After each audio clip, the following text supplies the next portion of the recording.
Today's mainstream media is comprised of hundreds, if not thousands, of media companies. These media companies are engaged in the production of motion pictures, news broadcasts, TV programs, documentaries, and advertisements. As mentioned, one would think this cornucopia of media companies would be delivering a cornucopia of diverse news, entertainment, information, and ideas. After all, these media companies are peppered across the nation from coast to coast. Unfortunately, as widespread as they are, almost all of them are owned by basically 6 multinational corporations, what's known as conglomerates. A conglomerate involves a situation in which one corporation will own a number of other corporations in different areas of economic activity, but they would all be controlled by the head of the conglomerate.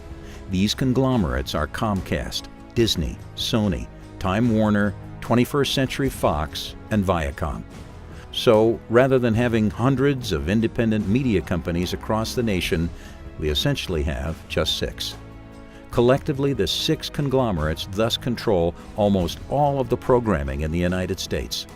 Over the last 50 years, there's been a tremendous consolidation of the mass media. It's gone from over 100 companies to 6 major companies. In the process, these companies have started to overlook major items of news, especially when it respects or has an application to their financial well-being. Shows like the History Channel, Good Morning America, Colbert Report, Face the Nation, The O'Reilly Factor, Morning Joe, Meet the Press, Fareed Zakaria, Rachel Maddow, and Barbara Walters Special are all financed, produced, and/or distributed by the conglomerates. But the crowning jewel for each of the 6 conglomerates is their ownership of one of the 6 major movie studios. The term major Hollywood movie studio is a very large corporation usually, which makes a lot of motion pictures and employs a great number of people in all disciplines of the movie making process.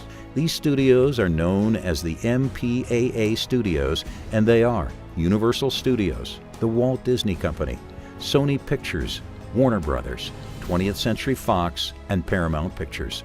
There are independent studios. There are very productive studios in North Carolina, for instance.